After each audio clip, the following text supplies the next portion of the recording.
Symposium organized by the National Academies at the request of the National Institutes of Health to assist the NSABB and the nation in preparation for dealing with gain-of-function research.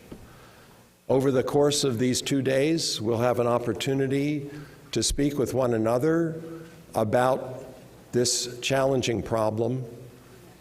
Our aim is to try to assist the NSABB to prepare its recommendations to help the nation and indeed other nations of the world to deal with the problem. At this point, I want to welcome not only those of you who are here, but also all who are listening in on the webcast, and look forward to an active and engaging 2 days with you. To begin our program, we have an opportunity to hear a welcome and some opening comments from individuals who represent a variety of pertinent organizations who are related to the sponsorship and oversight of the work that we're doing in the course of these 2 days. At first, it's my great pleasure to introduce and to welcome the President of the National Academy of Sciences, Dr. Ralph J. Cicerone. Ralph, the floor is yours.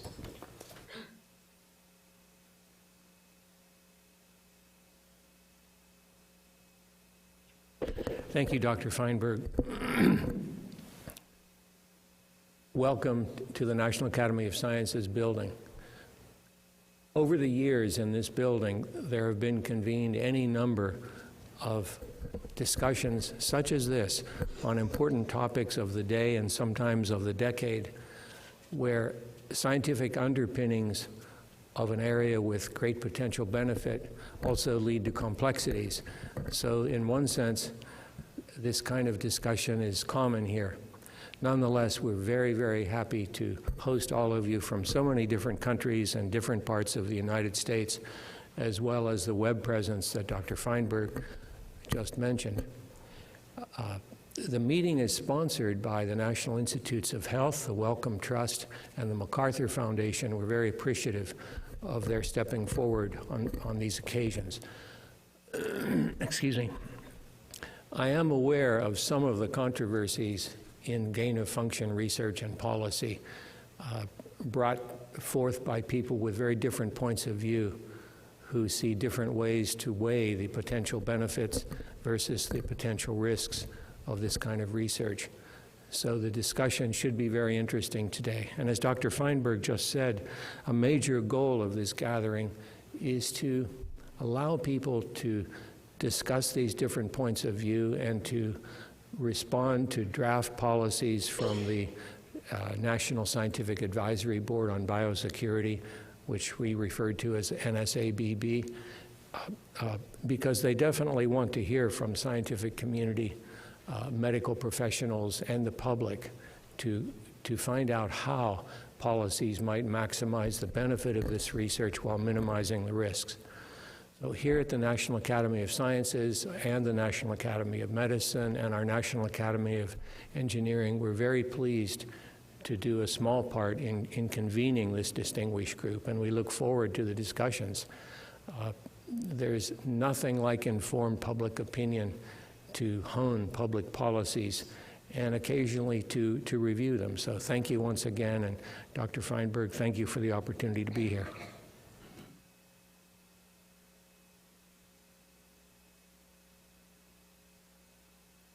Thank you very much, Ralph.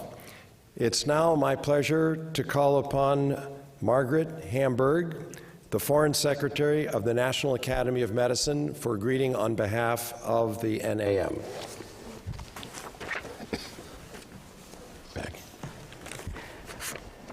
Well, thank you very much. It's a pleasure to be here. I want to echo the welcome of Ralph Cicerone, the distinguished president of the National Academy of Sciences, and I'm representing Victor Zhao, the president of the National Academy of Medicine, formerly known as the Institute of Medicine, and as was mentioned, I am now the Foreign Secretary. The topic of this meeting is one that is enormously important with ramifications for other areas of research and certainly for other parts of the world as well. It's one that I've actually been involved with for a number of years from many different perspectives. And I was just reflecting that actually back in 2002, I worked for a foundation that funded a project, a committee on research standards and practices to prevent the destructive application of biotechnology, that then released a report in 2004 that became fondly known as the Fink report. But it was that report that actually made a recommendation, a set of recommendations, but that led to the creation of the NSABB. And of course, an important focus of today's meeting will be on the recommendations being made by the NSABB in the gain-of-function research arena. So there's a very important and continuing nexus between the work of the academies, the impact of the academies on science advice to government, government activities, and the continuing back and forth, which is so key. As Foreign Secretary of NAM, I really do want to underscore the important international dimensions of the discussions around gain-of-function research and the discussions today, because clearly these are issues that extend beyond borders, the research itself, and the diseases that are being addressed through the research efforts as well. So it's wonderful that colleagues have come from all over the world to participate today, and I think it's important to recognize that the work being done is, intended in response to policies of the US government, but will have much broader implications for activities that will occur around the world, and of course, global enterprise. Research is a global enterprise. I want to also underscore, and I had wanted to be brief because there's so much that needs to be done over the next 2 days working with all of you, but I want to underscore the importance of this meeting. I think you all understand it, but that there have been many ongoing policy discussions and important actions that have been taken, but over the last year and a half, maybe a little longer now, there has been work, specifically looking at what should be the policy framework, what kinds of approaches should be taken to address this issue of gain-of-function research. And I think that this meeting really is an opportunity to look at the policy frameworks and approaches that are being put forward, and to think about what kinds of concrete next steps can happen, because we need to move from talking about the issue to really implementing policies and strategic approaches that will help to support scientific progress, but will also recognize critical public health needs, both risks and benefits, so that we can find a path forward that will really make a difference to promote and protect health for all. So thank you all for your willingness to participate. And as I said, this really is an important meeting where your work, your contribution to the discussion, your perspectives and experiences can make a real and enduring difference. Thank you.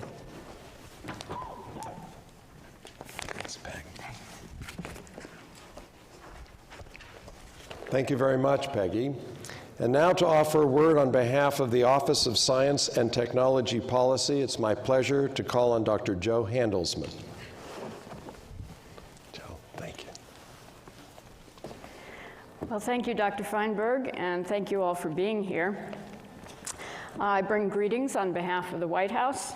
As you probably know, we've been tracking this issue very carefully for the last year and a half, and I wanted to make a few comments about the larger process in which this meeting plays a very important role. So I thank the National Academies for having this meeting and for all of you for participating either in the flesh or on the web, because I think this is going to be a landmark meeting. As Dr. Hamburg alluded to, there have been a few of those in the last couple of decades on topics related to this, and I think this is one that will really direct our future in important ways. As you know, the White House has been focusing on this issue for about a year and a half now, and we want to figure out policy that will be an effective way of keeping the life sciences vibrant and active, but also protecting safety and security across the globe. So over the last few years, the life sciences and policy communities have wrestled with the concerns of creating new pathogens, and particularly those that could trigger pandemics. We've also suffered a series of biosafety and biosecurity lapses in some of our premier federal labs, and that has generated certain questions in the public about the safety of the research that we're doing and how it affects the public. So in response, the director of OSTP, John Holdren, and the Homeland Security Advisor, Lisa Monaco, initiated a series of interagency reviews and initiatives with a letter that came out about a year and a half ago. Most relevant to this gathering, the laboratory incidents that prompted the reassessment and the evaluation of the risk-benefit evaluation that underpins the funding of certain types of gain-of-function research. The greatest concern focused on respiratory pathogens. The obvious ones are MERS, SARS, and certain strains of flu. So on October 17th, 2014, the US government announced a launch of a deliberative process to assess the potential risks and benefits associated with gain-of-function studies. During that process, the government instituted a pause on funding for certain kinds of gain-of-function experiments involving flu, SARS, and MERS, but there were several exceptions to that pause so that critical research could proceed. Two organizations that were asked to play key roles, and that brings us to why we're here today, were first the NSABB, the National Science Advisory Board for Biosecurity, was asked first to draft a set of recommendations on a conceptual approach to the evaluation of the proposed gain-of-function studies that brought concern to the scientific community and the broader public. These will then be reviewed by the broader life science community. We also asked NSABB to serve as the official federal advisory body for providing advice to the HHS secretary. Second, we asked the National Academy of Sciences to do a number of things. First, to convene 2 public meetings that would facilitate broad discussion of the issues associated with gain-of-function research. The first was very early in the deliberative process, and that was to examine the underlying scientific and technical issues that are the source of current discussion and debate over gain-of-function. And then the second is why we're here today. And that's a symposium that was toward the end of this deliberative process to discuss the draft recommendations that NSABB is proposing and to discuss the future of policy for gain-of-function research. So I'll let my colleague Carrie Wolynets tell you more about the deliberative process, how it's proceeded, and the status of NSABB's work, and that will set the stage for the symposium's discussions. But I wanted to skip ahead to the final process. Once the recommendations, after they've been modified based on this discussion and on other public input, they will form the basis for public policy that will replace the current pause on research on gain-of-function. So on behalf of the White House and all my colleagues there, on behalf of OSTP and John Holdren, its director, I want to thank you for being part of this broad process that involves many agencies and the public and many researchers. And remind you, as Dr. Hamburg did, that your input is absolutely critical. And I urge you to take an active role in this discussion because we need every point of view that we can get to identify the risks, to mitigate those risks and to proceed in protecting scientific autonomy, discovery and innovation, public health, national security, and other critical issues that are part of gain-of-function research. So thank you all for being here.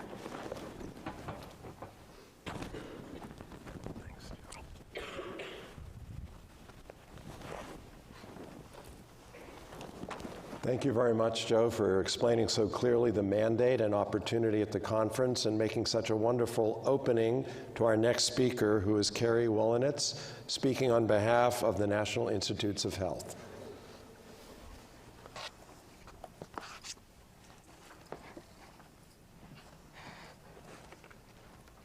Well, let me echo the thanks of my colleagues to the National Academies for convening us here today, as well as to my federal colleagues and the members of the NSAB who have been working so hard and vigorously on this entire process. So I want to just start off with the, I think, very important point that the viruses are out to get us. I think that I'd be interested in a show of hands. How many of you have uttered or heard the word Zika in the past 24 hours? Just by way of illustration. And I think it is also very important to emphasize over and over again how important life science research is into addressing the challenges presented by infectious pathogens in terms of developing new countermeasures, vaccines, treatments, strategies for prevention. And it is because of this the U.S. government supports a robust and diverse life sciences research portfolio. The National Institutes of Health is clearly a big part of that, but we're joined by many other agencies in that regard. Equally true is the recognition that with that robust investment in life sciences research comes a certain amount of risk in working with dangerous pathogens and manipulating dangerous pathogens. And the responsible conduct of that research requires thoughtful and deliberative thinking of how we maximize the benefits of the research while reducing the inherent risks of that research and being very thoughtful about oversight processes. So as was mentioned by Dr. Handelsman, there have been a number of incidents which have really focused the U.S. government's attention on biosafety and biosecurity, and there have been a number of activities and reports produced by the U.S. government over the past year, 18 months, to really address and examine and consider additional policies and oversight mechanisms to ensure that the life science research that we support is in fact conducted in the most responsible way going forward. And I'm going to focus today on the details of this gain-of-function deliberative process, which brings us all together today. So gain-of-function research is a common tool in life science research. This is a common practice in microbiologists as they try to understand fundamental scientific questions related to disease, related to infection and pathogens.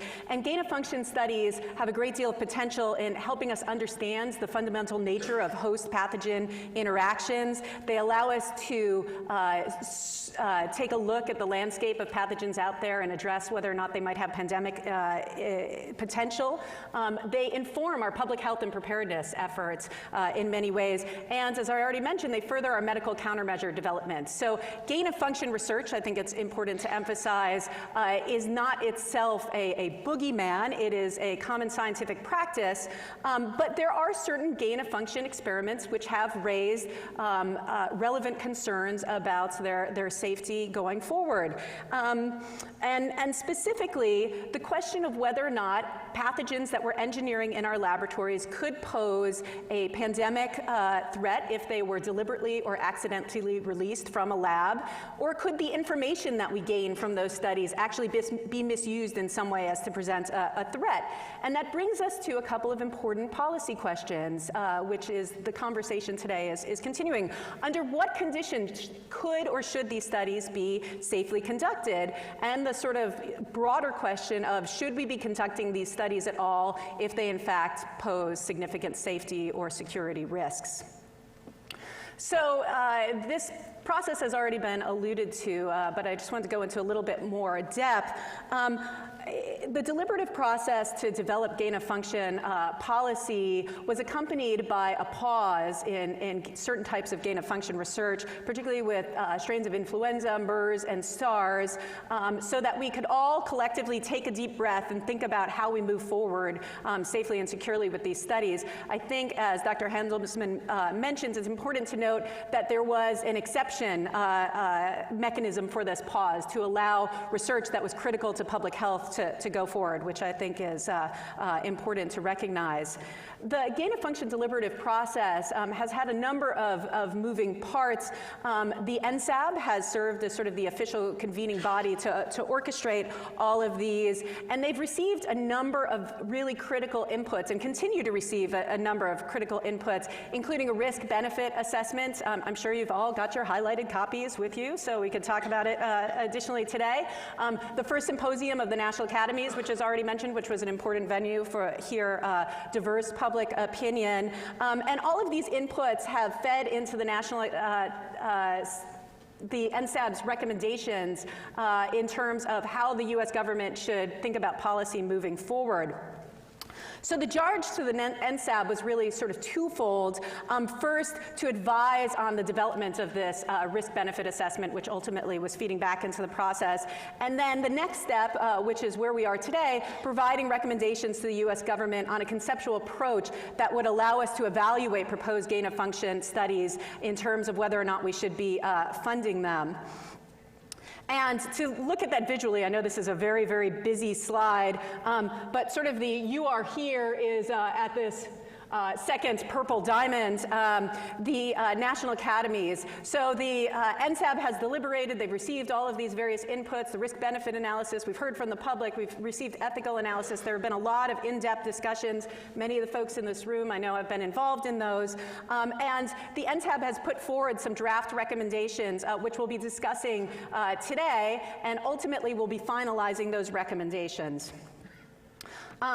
Once those recommendations are finalized, they'll be transmitted to the US government, and has already been mentioned, will serve as the foundation for policy going forward in terms of developing an approach, a mechanism, a policy to help us think through how and if we should fund these studies going forward, and what we put in place to oversee and mitigate risk.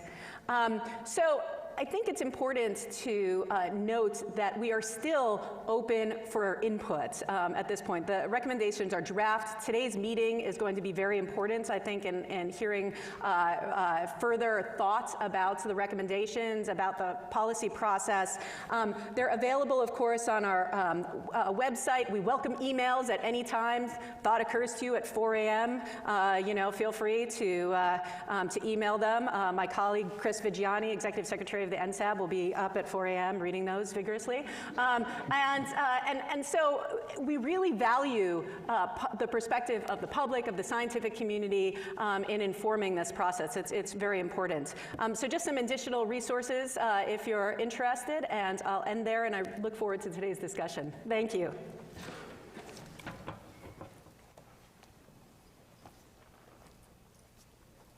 Thank you very much, Carrie. Well, thank you very much, Carrie, for a wonderful overview and clearly laying out the purpose and functions that this meeting will serve.